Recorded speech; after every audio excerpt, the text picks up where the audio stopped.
Non, je ne pense pas qu'on franchira ce cap. On ne veut pas non plus quitter la France. On n'a pas ce besoin de quitter la France. On met toujours l'accent sur la nourriture qui est pas chère, sur la vie en Thaïlande qui n'est pas chère, mais ça c'est grâce à nos revenus européens. En fin de compte, quand on a un petit peu de recul, on s'aperçoit que faut surtout pas toucher à ça. De toute façon, à partir du moment où tu as un établissement et puis que tu peux pas toucher l'argent, déjà c'est mauvais signe. Parce que la chose la plus importante, c'est le tiroir caisse quand même à la fin. Et moi, j'ai trop vu d'exemples des gars, ça coûte pas cher, tu mets 1 million de bahts et on ouvre un restaurant ou un bar. Non, c'est pas comme ça que ça se passe. Je veux surtout pas me mettre de contraintes à m'installer, à acheter ci, acheter ça. Donc en fait, ce qui les intéresse, c'est de virer le mec et puis de récupérer le bar gratos.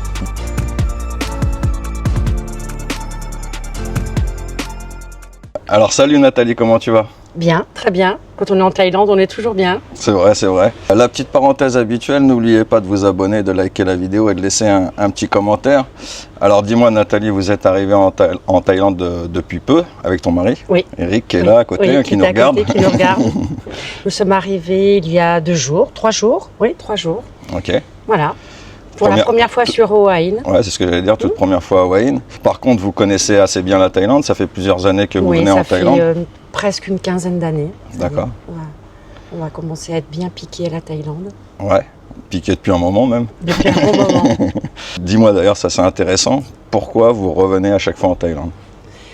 Alors pourquoi? Parce que nous aimons beaucoup le pays, les Thaïlandais. La nourriture aussi, on aime beaucoup la gastronomie thaï.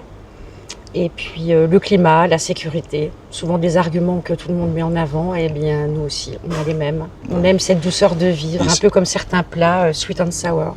Ouais, c'est vrai. C'est vrai que, comme tu dis, hein, c'est un petit peu les arguments qui reviennent à chaque fois, mais c'est parce qu'ils sont réels, quoi. Ah oui, ils sont vraiment, vraiment réels. On aime retourner chez nous, notre pays c'est la France, hein. Mais on est content de repartir pour notre culture, quand même, notre pays, nos amis, nos enfants, notre famille en premier. Et puis quelques mois après, ça y est, le virus thaïlandais nous reprend. Et il faut repartir. Et là, ça y est, quand on commence à prendre nos téléphones et à regarder les billets d'avion, c'est pas mauvais signe, c'est bon signe, ouais. C'est très bon signe. Vous aimez beaucoup la Thaïlande, mais par contre, ce qu'on s'est rencontrés hier, hein, et ton mari Eric qui est là, si tu veux faire un petit coucou, il me disait que l'expatriation, c'est pas pour vous. Non, je ne pense pas qu'on franchira ce cap. L'accès est facile, que ça soit pour les billets d'avion, les transports sont simples entre Bangkok, Phuket, il y a des liaisons suffisamment souvent pour venir facilement. Et puis l'extension de 1 à 2 mois sans visa est encore plus confortable. 2 mois, on trouve que en fait, ça nous conviendrait bien. Et on peut le faire 1 fois, 2 fois. Surtout que on a la chance d'être un petit peu libre et de pouvoir organiser notre temps comme on veut. Donc en fait, je pense pas qu'on franchira le cap. D'accord. Et qu'est-ce qui vous empêche justement de franchir le cap? On ne veut pas non plus quitter la France. On n'a pas ce besoin de quitter la France. On a quand même nos enfants, notre famille. Et on aime, comme je le disais tout à l'heure, on aime notre culture quand même française. On en a besoin. C'est nos racines. D'accord, donc vous êtes épanoui en France. Voilà, okay. voilà. Et qu'est-ce que vous faites d'ailleurs en France? Vous êtes restaurateur, c'est ça? Alors en France, oui, surtout mon mari a un restaurant chez Léon à Dijon, restaurant traditionnel qui est à côté des Halles. Pourquoi pas chez Eric? C'est son deuxième prénom. Okay. C'est son deuxième prénom et quand on a ouvert, c'était traditionnellement plutôt Bouchon Lyonnais. Donc en fait, l'idée de l'appeler chez Léon correspondait à chez la mère Brasier, enfin tous ces chez qui existaient. Donc en fait, chez Léon avec un deuxième prénom qui était prédestiné. Eric en parlera peut-être mieux que moi. Léon en parlera mieux que moi, mais des riz de veau. Des riz de veau, ça c'est le plat signature. Les œufs en meurette, bœuf bourguignon, escargot, des plats aussi traditionnels, sans oublier des bons desserts comme les vraies crêpes Suzette, la tarte au tatin. C'est pour ça qu'on ne pouvait pas venir sans te ramener un pot de moutarde traditionnelle. Oui, oui. Excellente. Moutarde Merci Fallot. beaucoup. Hein. Merci beaucoup pour la petite attention, ça fait plaisir. Qu'est-ce qui te plaît le plus en Thaïlande? Donc, tu m'as parlé de la nourriture, etc. Mais dans ton ressenti, dans le pays en lui-même? Alors le pays, la culture, les Thaïlandais m'ont aussi permis d'être un peu plus calme parce que je suis quelqu'un d'assez nerveuse et puis Ça active. t'apaise, tu veux dire? Et du coup, oui, ça m'apaise bien. J'essaye de comprendre et ça m'a permis vraiment d'être calme, d'essayer de faire comme eux, même si au début ça peut paraître un petit peu surprenant de les voir toujours calmes, mais c'est vraiment très apaisant, très très apaisant. Et puis un point qui m'a un petit peu fait penser à des choses qu'on avait un peu oubliées en France, c'est la gratitude. J'ai retrouvé en Thaïlande la gratitude, le rappel de nos racines, de nos parents, de ne jamais juger et d'accepter tout ça comme un don du ciel. Et ça, c'est vraiment, ça a été une révélation quand même. Et les choses qui te correspondent le moins en Thaïlande? Le moins peut-être, sans être une écologiste, le plastique qui est quand même... C'est une chose qui revient beaucoup ici, c'est vrai. C'est vrai qu'il y a un vrai problème par rapport à ça. Oui, tu as souvent des commentaires comme ça, tout le monde s'accorde à dire que le plastique est quand même hyper présent. Des endroits qui sont quand même un petit peu beaucoup sales, où il y a ce paradoxe entre la recherche de la propreté, parce qu'ils sont tout le temps en train de nettoyer. Chez eux, dans leur maison, c'est pas du tout sale, ce sont pas des gens sales, je ne dirais pas du tout ça. Mais en revanche, ce paradoxe d'endroits, de terrains vagues, où il y a énormément de déchets, certaines plages sur des îles où on a le paradis et l'extrême en face, où il y a des endroits assez sales. Voilà. Tout à l'heure, on disait c'est votre toute première fois à Hua Hin. Alors, Oui. quel est le ressenti sur Hua Hin? Eh bien, écoute, pour l'instant, c'est quand même un ressenti positif comme ailleurs. On retrouve quand même la généralité thaïlandaise avec la facilité de circulation, avec la facilité des services. Ce sont des gens qui sont quand même... donc c'est très simple. Je suis allée pour nos forfaits téléphone. C'est immédiat, c'est très simple. Le change pour l'argent, c'est très facile. Tout est simplifié. Très simplifié. Ouais, toutes les commodités qu'on peut toutes les trouver commodités, ailleurs, voilà. en Thaïlande. Oui, c'est très simple. On retrouve les mêmes codes que à certains endroits où on va habituellement, comme Rawai, Phuket. C'est quand même des destinations avec du tourisme. Donc tout est bien cadré, tout est bien organisé. D'après ce que j'ai compris, vous êtes plus habitué au sud de la Thaïlande, Phuket, etc. Oui. Quelle différence vous avez remarqué justement entre ces deux régions?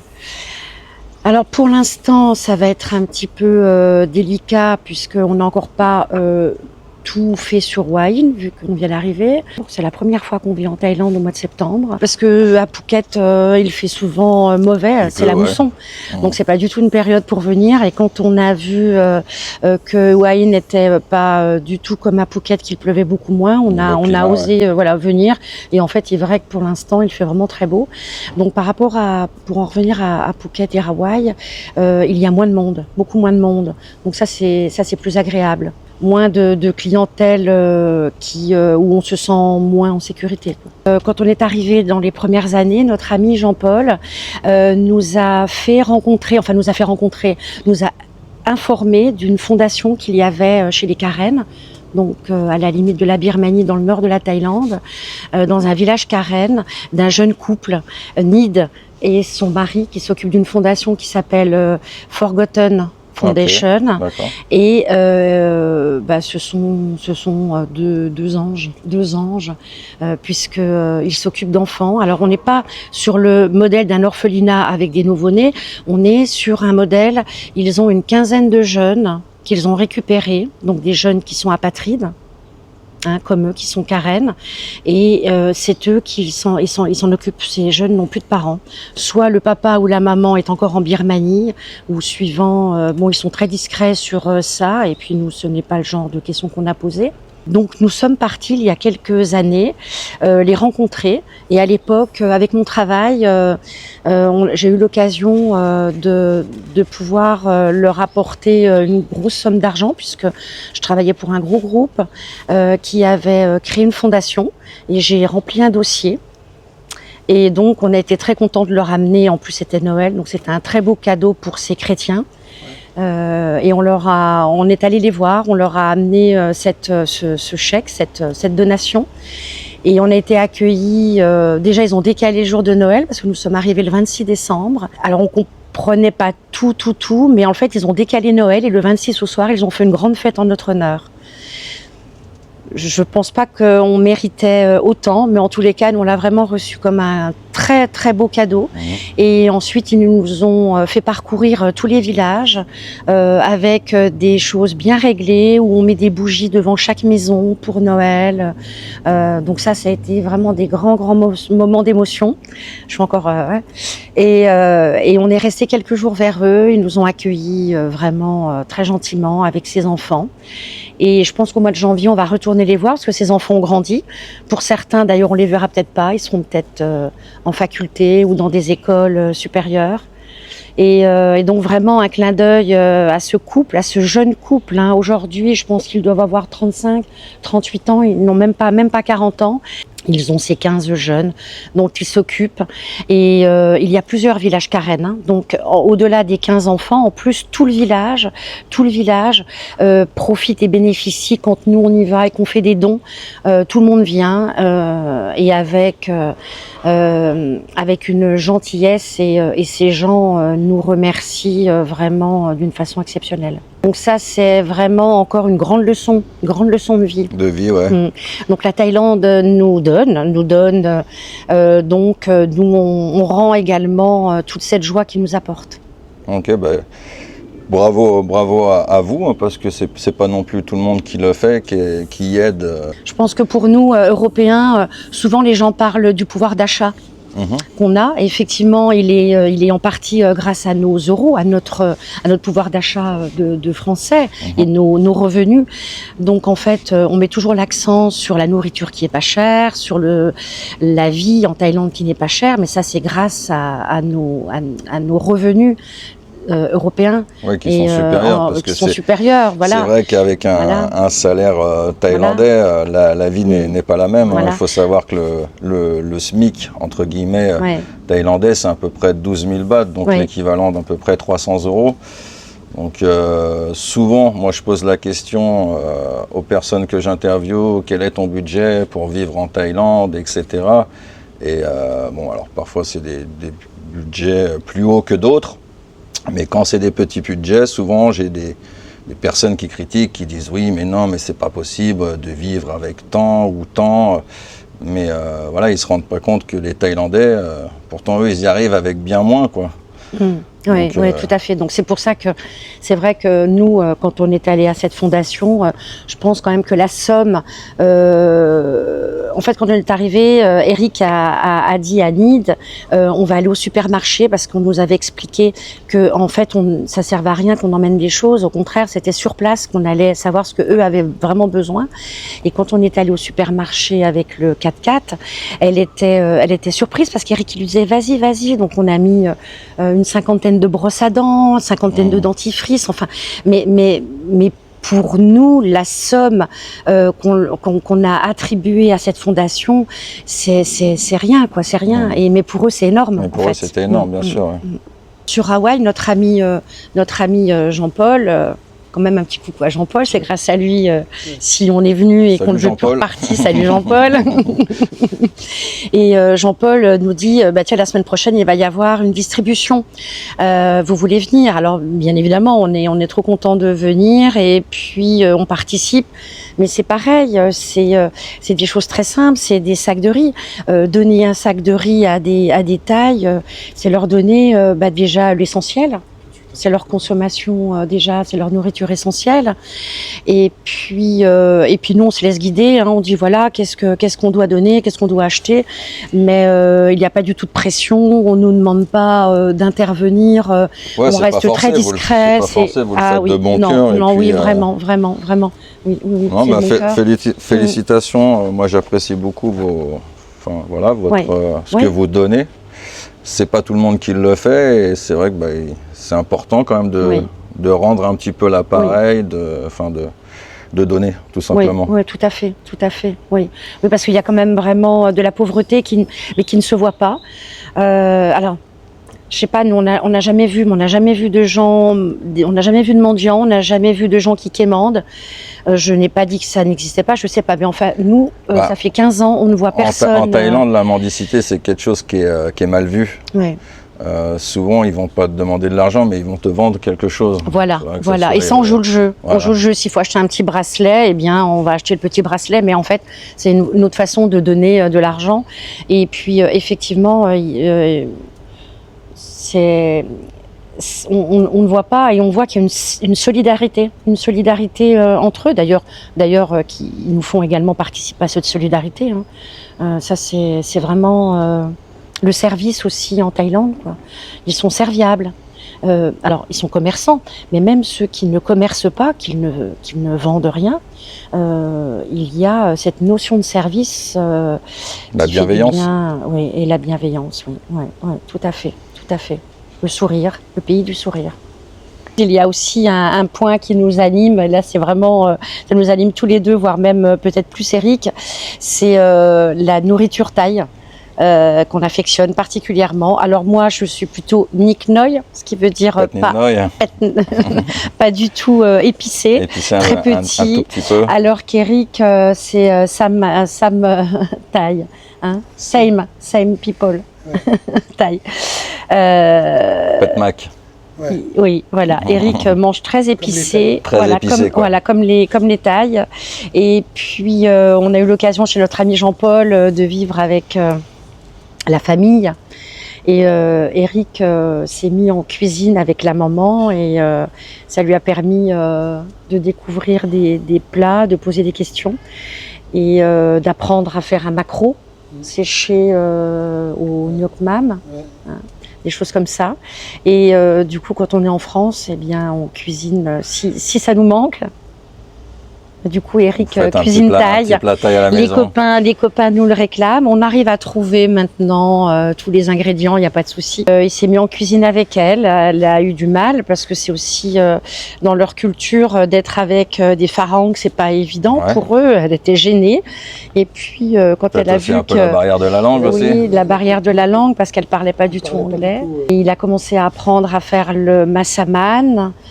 J'adore, très bon le massaman. Massaman. Le tom yam. En fait, on a eu plein de propositions à Rawai parce que, évidemment, comme on y va tous les ans, écoute, on se fait des copains, que ce soit des expats ou des Thaïs, enfin bon, bref. Et puis on a eu la possibilité de vraiment connaître dans Rawai plein de restaurateurs français. Puis en fin de compte, quand on a un petit peu de recul, on s'aperçoit que il ne faut surtout pas toucher à ça. Quand on est français, moi personnellement... Tu as eu des propositions parce qu'ils ont compris que tu étais du métier, que tu étais déjà restaurateur, etc. Voilà. Donc les gars, Eric, tu devrais t'associer avec nous, machin. Bon, moi j'ai toujours refusé parce que j'ai vu comment ça se passait. Qu'est-ce qui t'a... Tiens, c'est intéressant ça, qu'est-ce qui t'a fait peur, entre guillemets? De toute façon, c'est pas compliqué. De toute façon, à partir du moment où tu as un établissement et puis que tu ne peux pas toucher l'argent, déjà, c'est mauvais signe. Parce que la chose la plus importante, c'est le tiroir caisse quand même à la fin. Donc, et puis le management des Français vis-à-vis des Thaïs. Donc, moi, combien de fois j'ai vu, la veille, tu vas manger au restaurant, puis le lendemain, le restaurant, il est fermé parce que tout le staff, le patron s'est fâché avec son chef cuisinier, puis que le mec il s'est barré avec tout le staff. Ils sont pas venus travailler, quoi. Ils sont pas venus et bosser. Ils reviendront pas. Et ils ne reviendront pas. Parce que de toute façon, ils savent que pour 50 bahts de plus à la fin du mois, ils vont être mieux payés au restaurant d'à côté. Donc bon, Non, et puis c'est vrai qu'en Thaïlande, il n'y a pas de chômage en fait. Non. Donc si ça leur plaît pas, si ça va pas, ils se barrent et puis ils vont ailleurs. Voilà, Et voilà. Alors d'autant plus à Phuket où il y a Il y a une offre énorme. Il y a une offre énorme. Donc en fait, ils sont pas inquiets du tout les Thaïs. Et moi j'ai trop vu d'exemples des gars, ça coûte pas cher, tu mets 1 million de bahts et on ouvre un restaurant ou un bar. Non, c'est pas comme ça que ça se passe. Parce que de toute façon, 90% des gens qui s'installent comme restaurateurs en Thaïlande ne sont pas du métier eux-mêmes. Exactement. Ouais. Donc les 3/4 du temps, ils connaissent pas les rouages du métier. Et c'est pour ça qu'il y en a beaucoup qui font pas long feu. Voilà, ça dure, comme on dit, un déjeuner de soleil. Faire mon métier chez moi en France, je pense que je le fais correctement, donc ce qui me permet de bien gagner ma vie et de venir dépenser mon argent en Thaïlande. Et je fais ce que je veux en Thaïlande. Je veux surtout pas me mettre de contraintes à m'installer, à acheter ci ou acheter ça. Ouais, non. Quand tu viens, tu as envie de profiter des vacances et, on a envie de profiter pas de t'emmerder avec le boulot ou un resto. On a envie d'être bien avec les Thaïs, surtout on n'a pas envie de se mettre mal avec des Thaïs. D'accord. Voilà. Moi, après, je pense que un jeune couple ou des jeunes, ils peuvent avoir un véritable coup de cœur. Et là, moi, je dis bravo, allez-y, quoi, parce que c'est aussi ça. Alors, ça peut être la Thaïlande ou ailleurs, mais il est vrai que je dis pas qu'on est en fin de vie professionnelle, mais pas loin. Donc, on a encore de l'énergie, mais je pense que il faut plus que de l'énergie. Il faut beaucoup de courage. Nous aujourd'hui. C'est pas comme ça qu'on voit nos vacances en Thaïlande. D'ailleurs, je l'ai dit, en vacances. Voilà, voilà, vraiment. Ouais, tout à fait. Ouais. Et puis, comme le disait Eric, c'est une autre mentalité, c'est une autre façon de travailler. Oui, et puis, voilà. C'est pas évident de gagner de l'argent en Thaïlande. Ouais, tout à fait. Mais c'est bien, ça peut être une très très belle expérience pour des jeunes, c'est sûr. Jeunes, ouais. Parce que bon, on a eu aussi plein d'expériences où il y a des jeunes Français qui étaient du métier, qui se sont installés et qui réussissent en Thaïlande. Bien sûr, ouais, bien sûr. Mais à mon avis, le pourcentage est est assez faible. Ouais. Assez faible. Ouais. On va dire peut-être 20-30% maximum qui arrivent à se débrouiller un petit peu. Voilà. Mais sinon, non, on préfère... nous, on ne veut pas du tout se mettre mal, parce que de toute façon, ça finit toujours mal, les histoires. Parce que, bon, après, il y a dans tous les établissements où ça finit mal, il y a des problèmes d'alcool, hein, parce que la clientèle, souvent, c'est ça. Et puis, ça finit un peu en queue de poisson. En queue de poisson, et puis voilà.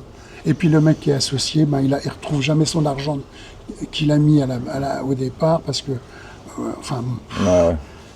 Et puis souvent, notamment à Phuket, souvent les patrons de bars ou de restaurants ont des copines thaï qui n'ont pas trop de...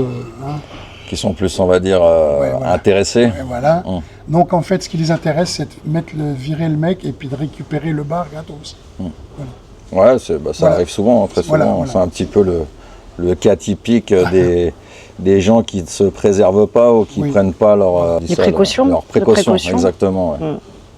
Non, nous on préfère découvrir des restaurants tous les jours. Ça, c'est notre... Être client.